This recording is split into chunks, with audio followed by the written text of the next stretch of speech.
안녕하세요. 공모주 수혜측을 앞둔 핀테에 대해 살펴보겠습니다. 이미 국내뿐 아니라 전 세계적으로 CCTV의 보급이 많이 되고 있죠. 하지만 한 명이 모니터링할 수 있는 개수는 47대 정도라고 합니다. 이 또한 20분 정도가 지나면 95%의 확률로 모니터링에 실패한다고 하는데요. 핀텔은 많은 영상을 효율적으로 감시 분석해 사고를 예방하는 솔루션을 제공하는 기업입니다. 예를 들면 핀텔은 200대의 CCTV를 단 32대만 모니터링하게끔 해 효율성을 높일 수 있는데요. 움직임을 검출하는 방법으로 200대를 80대로 줄이고 다시 모니터링하고자 하는 설정된 이벤트로 2차 선별을 통해 32대까지 줄여주는 방식입니다. 이것이 가능한 것은 압축된 영상 정보에서 영상 내 객체의 움직임과 어느 영역에 있는지를 찾아내는 기술을 보유하고 있기 때문입니다. 좀 더 구체적인 적용사를 살펴보면 화면에서 보시는 것과 같이 사람이란 객체를 인식해서 녹색으로 표시된 특정 영역에 들어오게 되면 관제센터에 알림을 줄 수도 있고요. 도로에서 사람과 자동차의 객체 인식을 통해 교차로에 추돌 경고 알람을 표시해 주거나 교통 흐름에 대응하는 스마트 교차로 설치 등 지능형 교통 체계에 적합한 솔루션을 제공해 줄 수도 있습니다. 핀텔은 소프트웨어를 기반으로 한 하드웨어와 소프트웨어, 유지보수에서 매출이 발생하고 있으며 점차 소프트웨어 매출 비중을 늘려나갈 계획이 있습니다. 사업의 특성상 대부분 프로젝트 발주 주체는 공공기관이며 핀텔 역시 수주의 대부분이 정부기관이나 지자체인 것을 확인할 수 있었습니다. 국내 공공기관이 주요 고객이라는 점에서 이들의 예산을 살펴보았는데요.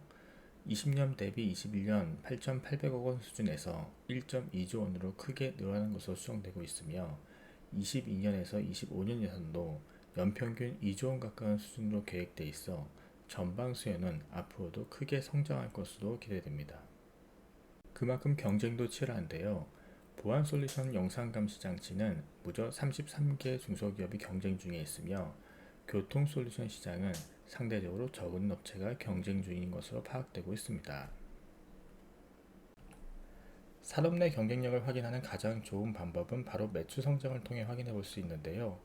핀텔은 18년 10억 원 매출이 21년 82억 원으로 연평균 102%의 성장을 보여주고 있어 산업 평균 성장률인 20에서 30%를 크게 상회하고 있습니다. 표에서 에이벡스와 프리벡스는 핀텔이 보유한 솔루션의 제품명이며 프리벡스는 에이벡스 대비 정확도가 향상되고 적용 범위가 넓어진 차세대 버전입니다. 최근 에이벡스 매출이 정체했지만 대신 프리벡스가 빠르게 올라오면서 전사 매출을 견인해주고 있는 것을 확인할 수 있죠. 이는 산업 내에서 기술적으로나 레퍼런스 측면에서 시장에 잘 안착하고 있음을 반증한다고 볼 수 있겠습니다. 하지만 수익성으로 넘어가면 다소 의아스러운데요. 19년 대비 매출이 크게 증가했음에도 영업이익은 오히려 적자를 기록했습니다. 주요 원인은 매출 원가율이 크게 증가했기 때문인데 핀텔은 소프트웨어만이 아닌 통합 관제센터 설치에 필요한 카메라, 서버 기자재를 함께 납품합니다. 외형 성장 과정에서 기자재 및 공사, 설치에 해당하는 외주 용역비의 비중이 증가하면서 매출 원가율이 상승했기 때문인데요. 향후 원가율 개선이 가능한지가 중요해 보입니다. 주관사가 전망한 22년에서 24년치 추정치는 어떨까요? 올해 영업이익 흑자 전환을 시작으로 영업이익률이 빠르게 개선되는 것으로 반영되어 있습니다. 특이한 점은 24년도 원가율이 기존 70% 후반에서 60% 초반으로 전망된 부분인데요. 24년도 실적을 기준으로 공모가 밴드를 설정했기 때문에 반드시 검증이 필요한 부분입니다. 하지만 원가율 가정 세부 내용을 보면 다소 이상한 부분이 있습니다. 에이벡스 매출은 점차 프리벡스와 초고해상도를 대비한 영상 분석 솔루션인 핀텔 넷으로 넘어가며 24년도에는 에이벡스의 예상 매출이 0이 되게 됩니다. 그럼에도 불구하고 부문별 매출 원가에선 여전히 24년도에도 에이벡스가 가장 큰 비중을 차지하고 있죠. 핀텔넷의 경우 23년부터 매출을 목표로 하고 있고 24년 100억 원이 넘게 기대하면서도 정작 매출 원가는 전혀 잡혀 있지 않습니다. 24년 드라마틱한 원가율 개선에 대한 이해를 구하고 싶었으나 투자 설명서를 통해서는 이를 해소할 수 없었습니다.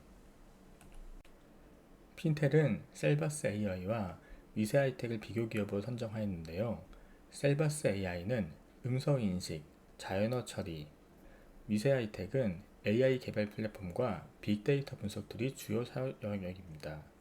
공교롭게도 두 기업은 최근 주가 하락으로 인해 기존 주가 산정 당시보다 각각 25.8%, 11.9% 하락한 상황이어서 공모가 참여 시 시장 분위기 역시 이를 감안해야 되겠습니다. 핀텔은 앞서 이야기했듯이 24년도 실적을 기반으로 공모가 밴드를 설정하였는데요. 24년 예상순이익을 현재 가치로 하락 가치에서 비교 기업의 평균 PER인 20.5배를 적용하였고 할인율 32.8%에서 20.9%를 반영해 밴드를 설정하였습니다. 할인율이 평균 수준으로 보이나 추정 순이익과 비교 기업의 멀티플에 대해서는 현 시점에서 그대로 받아들이기에는 다소 어려움이 있어 보입니다.